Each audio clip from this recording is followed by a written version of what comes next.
Et 13h32 déjà, et c'est tout de suite Crime Story. Les rendez-vous d'Alfred Hitchcock, racontés par Serge Sauvian.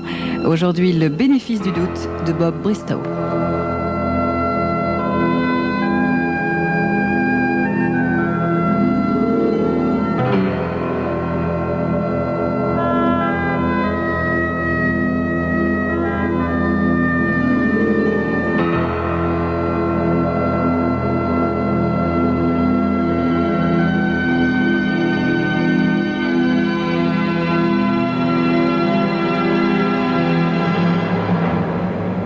Tom Howell écrase sa cigarette dans le cendrier, tout en dévisageant d'un air pensif les 11 hommes qui l'entourent.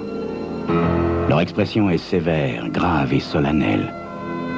Ils commencent tous à accuser la fatigue et certains sont énervés de la longueur des délibérations. En effet, en tant que membres du jury, ils ont délibéré 31 heures sur l'affaire Eccles. Le vote a donné 11 voix pour la mort et une seule pour l'acquittement. Maintenant, pressés par le juge de prendre une décision, les 11 hommes concentrent toute leur attention sur le seul vote qui sépare Jack Eccles de la chaise électrique. Tom allume une nouvelle cigarette. Lui aussi en a plus qu'assez. Il souhaite vraiment très fort être de retour à son travail dans le drugstore où il est employé. Ou mieux, chez lui avec sa femme Jane et son fils Randy. Il n'aime pas ce pouvoir qu'on lui a donné de sauver ou de détruire la vie d'un homme par une décision univoque et définitive. Tom Howell est petit, malingre et porte de grosses lunettes. Et tandis que les autres membres du jury portent de beaux costumes, il est lui-même proprement mais modestement vêtu.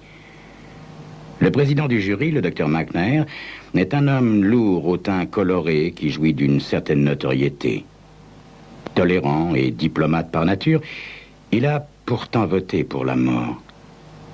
Les autres, quelques hommes d'affaires florissants, ont aussi voté pour la mort dès le premier tour. Le leader avoué de ceux qui ont voté pour la mort est un certain Carl Purvis. Cet homme en pleine santé, gros propriétaire terrien, possède entre autres affaires une quincaillerie où Tom Howell a jadis travaillé. Il y a quelques années, Purvis a mis Tom à la porte dans un accès de colère pour une petite erreur faite dans une commande à un fournisseur. À 55 ans, Carl Purvis jouit d'une certaine influence politique en ville et fait généralement preuve d'une impatience et d'une intolérance extrême devant une opinion contraire à la sienne. La voix du docteur McNair interrompt le silence pesant. Tom, nous voulons arriver à une décision avant ce soir, mon garçon. Nous avons déjà passé trop de temps sur cette affaire.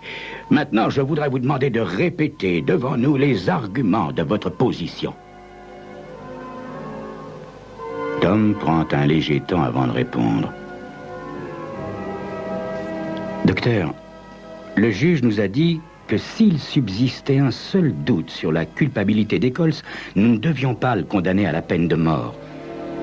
Or, j'estime que ce doute existe. Je sais bien que la police a fait ressortir le fait qu'Eccles a été pris la main dans le sac avec le revolver qui avait tué le policier 3 mois auparavant. Je ne prétends pas que ce n'est pas le même revolver.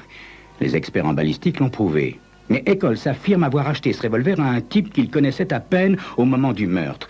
C'est pourquoi je dis qu'on peut douter du fait qu'Eccles possédait ou non ce revolver lorsque le policier a été tué. Mais vous pensez bien qu'Eccles n'avouera jamais avoir été en possession du revolver au moment du meurtre, dit soudain Carl Purvis. Vous ne le feriez pas non plus à sa place, voyons. Je ne sais pas, monsieur Purvis. Mais je répète qu'il n'y a aucune preuve qu'Eccles possédait ce revolver avant le meurtre. Évidemment, il s'en est servi pour dévaliser le supermarché. Mais je ne crois pas qu'un type qui a tué quelqu'un soit assez stupide pour conserver l'arme du crime. Ce serait de la folie et il le savait parfaitement. Encore faudrait-il qu'Eccles soit intelligent. Et qui plus est, il a passé la moitié de sa vie en prison. Mais si c'était un vrai criminel, monsieur Purvis, il me semble qu'il aurait au moins eu l'idée de se débarrasser de l'arme après avoir tué le policier. Pour ma part, je crois qu'il l'a acheté à celui qui a fait le coup, sans même savoir que l'autre s'en était servi pour descendre un policier. Je suis de l'avis de monsieur Purvis. Tom, intervient le docteur McNair. L'accusé n'est pas très intelligent, sinon il n'aurait pas fait de si fréquents séjours en prison. Savez-vous, Tom, qu'il a violé une jeune fille quand il avait 17 ans? Mais docteur, nous ne sommes pas en train de juger cet homme pour viol. D'accord, Tom, mais cette fois-là non plus, il n'avait pas d'alibi. Mais docteur, il a dit qu'il était resté dans sa chambre à l'hôtel. Effectivement, Tom. Mais personne n'a pu le prouver. Personne ne l'a vu ni entrer ni sortir. On le croyait dehors. Mais personne non plus n'est monté vérifier, docteur. Eccles a prétendu qu'il était ivre et qu'il n'était même pas sorti dîner ce soir-là. Vous êtes plutôt naïf, mon vieux. Vous ne voulez quand même pas qu'un tueur assis dans le box des accusés dise la vérité. Vous savez bien qu'il a passé sa vie à empoisonner l'existence de tout le monde. Tom remet ses lunettes avec une certaine nervosité. Ça devient une épreuve terrible. Plusieurs fois déjà, il a failli leur dire que s'ils sont 6 sur 2, il votera avec eux la peine de mort. Mais maintenant, alors qu'il pourrait changer son vote, quelque chose leur tient. Il y a aussi la déposition de l'autre policier, Tom. Il a identifié Eccles comme l'homme qui l'a blessé. C'est vrai, docteur. C'est vrai. L'agent Oliver réglait la circulation lorsque le meurtrier a tiré sur lui, le blessant à la jambe. Il paraît d'ailleurs que c'est comme ça que c'est arrivé. Mais l'avocat de la défense a démontré que, comme la voiture roulait à plus de 70 à l'heure, l'agent Oliver n'a pu voir le meurtrier qu'une fraction de seconde. Or, j'estime que l'avocat a raison de dire que c'est impossible, sous une grêle de balles, d'identifier un individu alors qu'il roule à cette vitesse. Et en plus, le tueur portait un chapeau. Je crois que l'agent est de bonne foi, mais honnêtement, il n'a pas eu le temps d'identifier le type. Aussi, malgré son témoignage et notre discussion, je persiste à croire qu'il y a encore un doute. L'esprit de Tom se reporte à ce matin, où il a appris qu'il était désigné comme juré. Jane, sa femme, avait apporté les toasts et le café sur la table, mais il n'y avait pas touché. Tu comprends, Jane? C'est pas tellement pour le temps que ça va me prendre, mais c'est la peine de mort. On va me poser des questions auxquelles je suis pas sûr de pouvoir répondre. Je crois que je pourrais voter la mort, mais j'ai besoin d'être sûr. Sûr au point que je puisse rentrer chez moi et dormir ensuite toutes les nuits sans y penser. Tu comprends, Jane?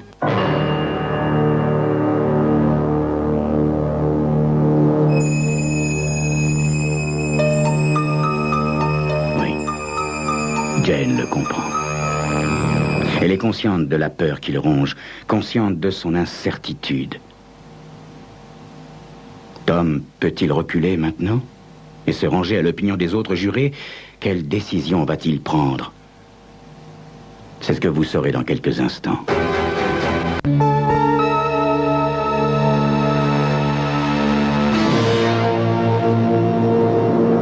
Tom jette un coup d'œil autour de lui et reprend la parole. Comprenez-moi, messieurs, je n'aime pas du tout envoyer quelqu'un à la mort. J'ai vu trop de types mourir à la guerre. Je tiens à être très prudent avant d'envoyer quelqu'un à la chaise électrique. Je crois en revanche qu'il y en a parmi nous qui sont trop pressés de voter la mort. Et j'estime que leur place n'est pas ici. Je me demande si un seul d'entre nous a pu venir ici sans parti pris. Mais vous l'entendez, messieurs? Il vient de dire que je ne dois pas faire partie du jury. Mais écoutez-moi bien, Tom Howell. Vous ne m'aimez pas, mais je m'en fiche. Vous ne m'aimez pas parce que je vous ai flanqué à la porte il y a quelques années. Et à cause de cela, vous prenez un malin plaisir à me contredire. Tout cela n'a rien à voir avec le procès. Vous vous laissez emporter par votre haine contre moi. Pour la première fois, Tom éprouve le besoin de se lever pour parler. S'il a jamais haï quelqu'un en cet instant, c'est bien Carl Purvis. Vous n'avez pas tort, monsieur Purvis. Je ne vous aime pas. Je vous trouve égoïste, borné. Mais je n'acquitterai pas un coupable simplement parce que je vous déteste. Je ne vous accorde pas tant d'importance, monsieur Purvis. En fait, je vote comme ça parce que je pense qu'il reste un doute. Je pense à cet homme qui attend dehors pour savoir si on le supprime ou si on lui laisse la vie. Je me fiche éperdument de vos sentiments à mon égard comme des miens pour vous. Tom se rassoit et se prend la tête dans les mains. Il songe à la manière dont Purvis l'a licencié autrefois, à la violence avec laquelle il s'est exprimé devant les autres employés de la quincaillerie sans même chercher à savoir d'où venait l'erreur dans la commande au fournisseur. Tom a eu bien de la peine à trouver un autre emploi, Purvis l'accusant de malhonnêteté. Il eût été plus simple de quitter la ville, mais Tom a tenu bon. Aujourd'hui, il est presque tiré d'affaire. Il vient de contacter sa banque au sujet d'un prêt, et si celui-ci arrive, comme il l'espère, il pourra bientôt ouvrir sa propre boutique de quincaillerie. C'est vrai qu'il déteste Purvis. Mais si Purvis et les autres avaient raison... De nouveau, Tom sent cette vague d'incertitude le reprendre. « Tom !» intervient le docteur McNair. « Tom, essayez de voir l'affaire par l'autre bout de la lorgnette, mon garçon. Considérez seulement les faits. Nous avons devant nous un criminel notoire qui a passé en prison une bonne partie de sa vie. À 17 ans, il a violé une jeune fille après l'avoir battue. Il a montré qu'il pouvait devenir cruel, tuer, même si cela lui était nécessaire. Il est entré masqué dans une épicerie et l'a cambriolé. Puis, il a volé une voiture et s'est enfui, tuant le policier qui arrivait sur les lieux pour essayer de l'arrêter et en blessant un autre. Plus tard, Eccles a été arrêté en possession du revolver qui avait tué le policier. Il n'a pas pu fournir d'alibi quand on l'a interrogé. Il ne pouvait pas nier avoir le revolver, n'est-ce pas? Il a prétendu l'avoir racheté à un type qui a vaguement décrit, mais dont il n'a même pas pu donner le nom. L'agent blessé n'a identifié Eccles comme son agresseur. Voici ce qu'il nous reste en définitive, Tom. Si Eccles peut prouver qu'il est resté chez lui, ou s'il nous donne le nom de l'individu à qui il a racheté le revolver, ça change tout. Mais il ne peut prouver son innocence sur aucun point. Voyons, Tom, nous ne sommes pas des sadiques. Nous ne prenons aucun plaisir à envoyer cet homme à la chaise électrique. Mais pouvons-nous laisser en liberté un individu comme lui? Tom, je vous en prie, nous avons une grosse responsabilité. 11 parmi nous sont intimement convaincus de la culpabilité d'Eccles. Nous n'avons aucun doute.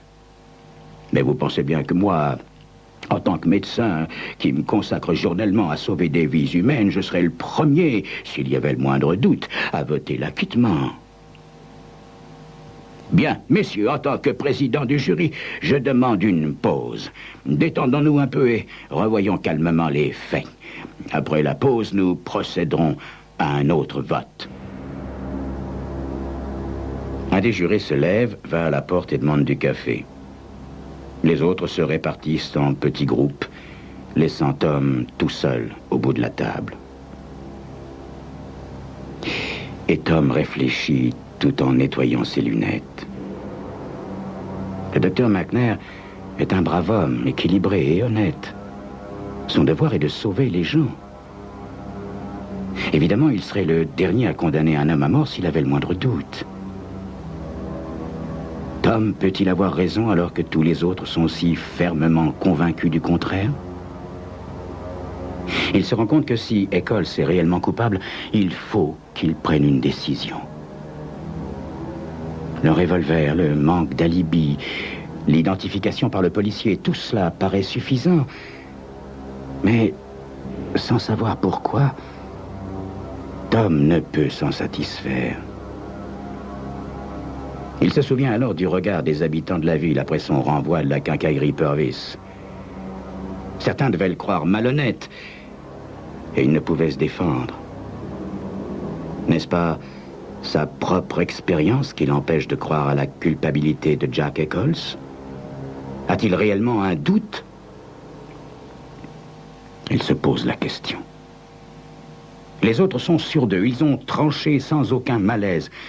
Oh, si seulement l'un d'entre eux pouvait hésiter, tout serait différent.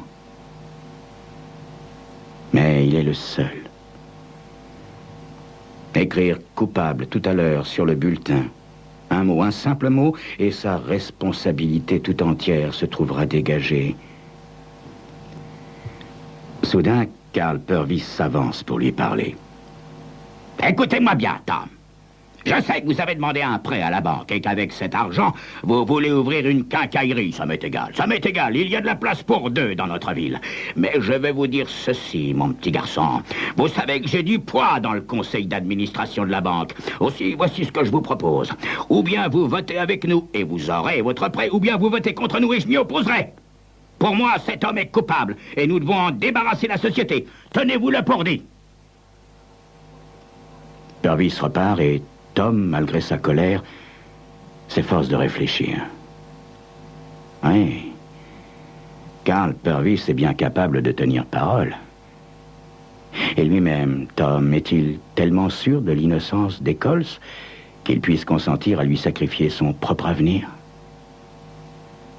La main du docteur McNair se pose soudain sur son épaule. Dites-moi, Tom, avez-vous réellement un doute ou est-ce si difficile pour vous de condamner un homme à mort? Avez-vous réellement un doute? Oui, docteur. Parce que rien ne me prouve qu'il est coupable. Et je dois voter sur ce que je sais et non sur ce que je ressens. Messieurs, nous ferions mieux de recommencer. Messieurs, je vous demande de prendre un crayon et du papier et de voter en toute honnêteté. Chacun s'empresse de griffonner et de plier son bulletin avant de le déposer sur le plateau tendu par le docteur McNair. Tom les observe avant d'écrire. Il pense au prisonnier qui attend en bas le verdict. Il pense à sa femme, à son fils, à la petite boutique de quincaillerie dont il a tant envie. Il est le dernier à mettre son bulletin dans le plateau. Dans un silence oppressant, le docteur McNair lit les bulletins. Coupable, coupable, coupable, coupable, coupable, coupable, coupable, non coupable. Tom se lève et tous les regards se tournent vers lui. Une fois pour toutes, messieurs, je vote pour l'acquittement. En agissant ainsi, je sais quelle grande responsabilité je prends, mais je peux vous assurer que même si nous délibérons jusqu'à devenir à faune, je ne changerai pas mon vote. Je n'ai pas fini le dépouillement, Tom. Asseyez-vous, je vous prie. Messieurs, le vote a changé. Il y a maintenant 2 bulletins pour l'acquittement et 10 pour la mort. Tom voit naître la surprise sur les visages. Ah, ça n'est plus si facile maintenant, avec 2 votes contre. Tom regarde le docteur McNair et devine que c'est lui qui a changé son vote. Tom perçoit le changement qui s'est opéré dans la salle. Même Carl Purvis penche maintenant du côté du docteur. Tom ajuste ses lunettes et sent sa lassitude disparaître. Il se sent mieux, infiniment mieux. Lorsqu'il l'a fallu, il a su rester digne tout en restant seul. Et c'est là sa récompense.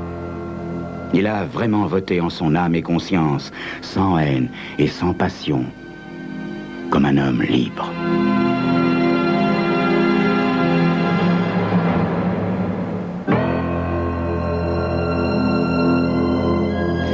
C'était Crime Story, les rendez-vous d'Alfred Hitchcock racontés par Serge Sauvion.